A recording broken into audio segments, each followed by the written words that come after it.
Police તપાસમાં એકંદરે સંપૂર્ણ તપાસ પૂરી કરેલ છે। તમામ આરએમસીમાંથી તમામ અહેવાલો માંગવા આવે, બાંધકામ શાખા, ફાયરના તમામ રિપોર્ટ માગેલ છે, જે જવાબો મળી ગયેલ છે। તેમજ એફએસએલ રૂબરૂ, એફએસએલ અધિકારી રૂબરૂમાં જે પંચનામું કરી મુદ્દામાલ કબજે કરવામાં અહેવાલ, એ એફએસએલનો પૃથ્થકરણ અહેવાલ બાકી છે, જેના હાલ પેન્ડિંગ છે।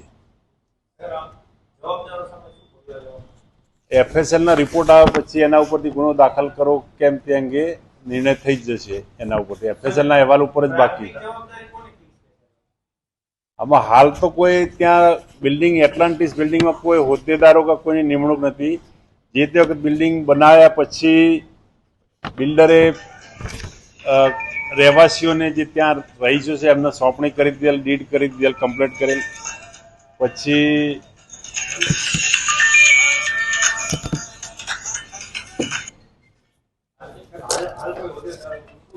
હાલ ટેમ્પરરી હોદ્દેદારો છે, એ ઉંમરલાયક છે, ટેમ્પરરી હોદ્દેદારો છે, એમને રહીશોએ કહ્યું કે તમે સંચાલન કરો। એની કોઈ લેખિતમાં એવું કમિટી મળી કે એ બાબતનું કોઈ એવું એજન્ડા પાસ કરે એ બાબતનું કોઈ નથી।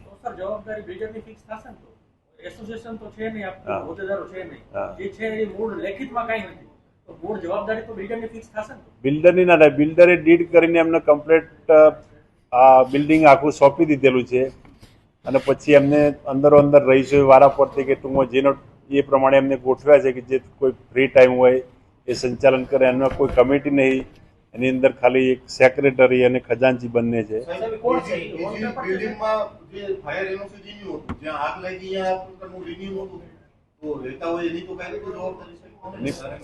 દરેક બહારના છે।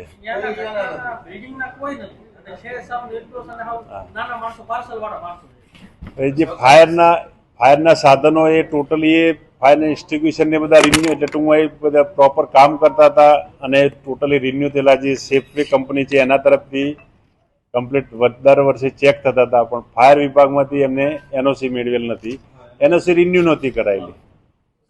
મહાનગરપાલિકાના ફાયર અધિકારીઓ મહાનગરપાલિકાના એમ કહે છે કે અમારા પાસે ઓન રેકોર્ડ છે, આ અધિકારી દ્વારા એમ કહેવામાં આવ્યું ફાયરના સાધનો ત્યાં ચાલતા નહોતા, ને આપ એમ કહો છો કે ફાયરના સાધનો ત્યાં ઓકે હશે, એટલે મહાનગરપાલિકા ખોટી કે શું?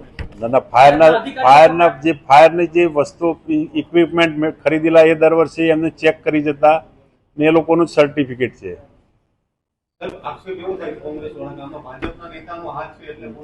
ના, એવો આક્ષેપ નહીં। આમાં ટૂંકમાં એ જ છે કે એફએસએલનો જે રિપોર્ટ છે, એફએસએલમાં જે મુદ્દામાલ પૃથ્થકરણ મોકલી આપેલ છે એનો અહેવાલ પરીક્ષણ થઈને આવી જાય, અને અહેવાલ ત્યારબાદ જે કાર્યવાહી હાથ ધરવામાં આવશે। હવે એફએસએલ અધિકારીને એ તો 2 વખત તો રૂબરૂ જઈ આવ્યા, પણ હજી બાકી છે, એમનું પરીક્ષણ કરવાનું બાકી છે।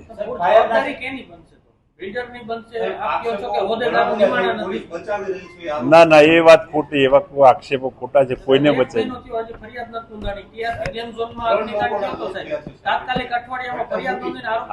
3 માણસો ઉચ્ચ અધિકારી હતો તોય પોલીસે એક્શન તો લીધું, અહીંયા કેમ નહીં? અહીંયા કેમ 1 મહિનો વાર લઈ? અને હવે એફએસએલ ના રિપોર્ટ ઉપર જ બાકી છે। પત્ર વ્યવહાર જે કરવામાં આવ્યો હતો ત્યાંથી જવાબ શું આવ્યો છે? ફાયર કોર્પોરેશનમાંથી ફાયર વિભાગે એવું જણાયેલું કે અમે રિન્યુ માટે નોટિસ આપેલી, પરંતુ એમાં રિન્યુમાં જે નોટિસ એમને ઇસ્યુ કરી એમાં કોઈ હોદ્દેદારની કે કોઈ રહીશોની સહી નહીં, ફક્ત એમને નોટિસ બતાવી કે અમે આ નોટિસો ઇસ્યુ કરેલી છે। હવે પછી શું કાર્યવાહી? હવે એફએસએલના રિપોર્ટની રાહ જોઈ રહ્યા છે। એફએસએલનો રિપોર્ટ આવે પછી આવી જાય પછી તો આપ લોકોને જાણ કરવામાં આવશે। હવે એફએસએલના રિપોર્ટ આવે પછી જે તે જવાબદારી નક્કી થશે કે શું આમાં અમારે પૂછવાનું હોય છે એસોસિએશનના પ્રમુખની, તો એસોસિએશન તો નિમાણું નથી આપ્યું, બિલ્ડરની આપ્યો કે નથી, તો આ ખરેખર જવાબદારી કોની? તો સાહેબ આવી ઘટનાઓ બને કે ત્યાં કઈ એસોસિએશન કે ન હોય તો ત્યાં કોઈ ગુનેગાર? ના, એવું ના બને, પણ એફએસએલમાં ના, કોઈ એવું પોલિટિકલ પ્રેશર કોઈ નહીં હોય। આમાં એફએસએલનો રિપોર્ટ આવી જાય પછી એના ઉપર નિર્ણય, ગુનો દાખલ કરો કેમ એ બાબત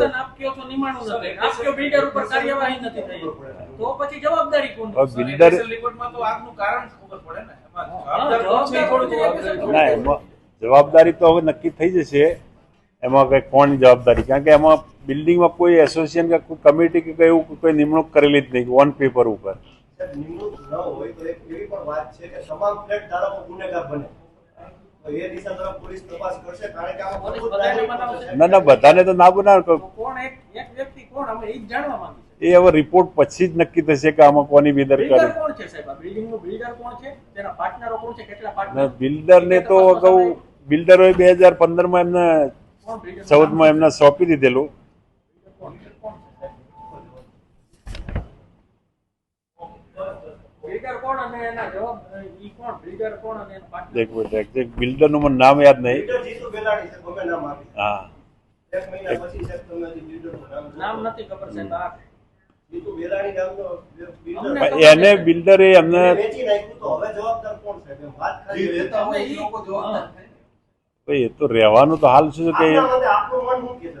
મન તો FSL રિપોર્ટ ઉપરથી જ નક્કી થવાનું છે. એમાં કશું છે એમાં મારું મન ના એમાં ચાલે. સ્પેશિયલ રિપોર્ટ તો સર આગ શેનાથી લાગેલી છે શું છે ઈ જ આગ છે ને સાહેબ, આમાં એમાં સ્પષ્ટ એવું ઈ થાય છે કે પૂર્વ- પોલીસ આરોપીઓને બચાવી ના ના એવું કોઈ એવું જવાબદારી થઈ નથી, સાહેબ.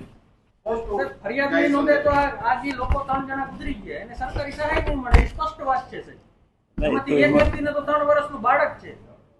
એ છે એ ગુજરી ગયા. અમે દુઃખદ છે એમાં અમને પણ એ બાબતે ખૂબ જ દુઃખ લાગ્યું. પણ હવે જે બનાવ બન્યો છે એનો તો આપણે હાલ તપાસ ચાલી રહી છે અને FSL રિપોર્ટ આવ્યા બાદ જે પણ કાર્ય ગુનો દાખલ કરો કેમ તે બાબતે ચોક્કસ થઈ જશે.